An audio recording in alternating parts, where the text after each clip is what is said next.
Hey y'all, it's Maddie from the Itty Bitty Homestead Committee. I have some does that I'm looking to breed with some bucks today, and I figured we could sit down, talk about that, and talk also about why we choose to breed certain pairs together. So let's hop into it.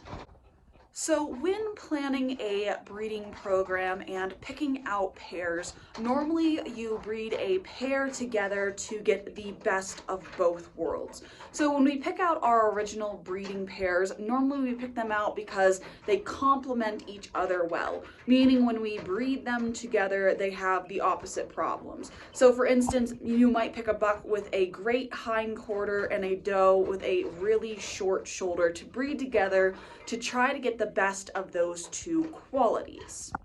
Now, of course, when originally picking out breeding pairs, you're going to want to choose animals with the least amount of problems possible, but you still want to choose a pair that complements each other well.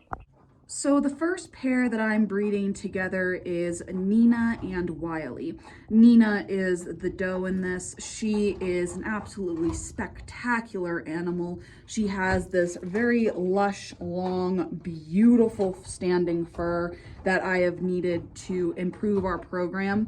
And my camera's making her look over silvered, but in real life, she has the perfect amount of silvering. She is just an absolutely gorgeous doe.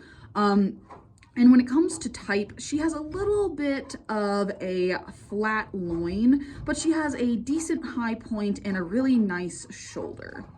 And I am going to be breeding Nina to Wiley here. Now, Wiley, in comparison to Nina, has a worse fur type. It's very short, almost flyback, and he is under silvered. But what Wiley does have is an absolutely fantastic hind end and midsection. Absolutely beautiful, but he is a little bit long in the shoulder. So by combining their qualities together, we have good and bad things, yes, but we have two animals that complement each other well. Now, with breeding together parts rabbits, so rabbits that have their own problems and their own perfections, even when we breed them together, there is a chance that the kits are going to have the worst of both parents' qualities. And because of this, we want to be very careful in our selection progress of our kits to try to get kits that improve upon their parents' flaws. And the idea is we want to get these part rabbits to breed perfect rabbits. And we then want to breed the perfect rabbits to the part rabbits, or preferably the perfect rabbits to more perfect rabbits. And the idea is from one generation to the next, getting fewer and fewer faults. Our second pairing for the day is going to be Velma and Strawberry. And the goal of this pairing is juniors for convention. I really wanted to have some seniors at convention this year. I don't think that's going to happen. Where'd you guys go? There you are. I don't think that's going to happen, but the goal is to get some junior rabbits. My problem with Strawberry, he's too large. That's it. That's his biggest problem, as he is a fat boy.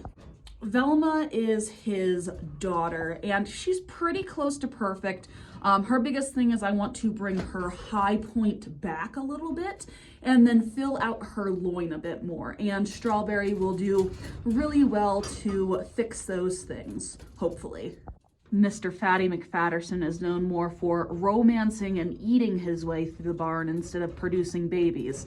He is the reason why we're not going to have older animals at convention this year, because Mr. Man is lazy. Lazy Mr. Man, why are you so perfect?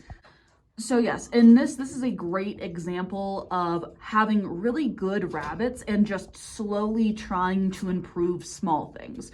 So our first pairing was drastic opposites, and in this pairing we're looking at fixing minor things and little by little improving a line for very small reasons. But anyway, that's all I have for y'all today. What are your goals in your breeding program right now? What is your advice when it comes to breeding your rabbits to improve your lines and picking better breeding pairs? I'd love to hear it, and I'll see you on the next one.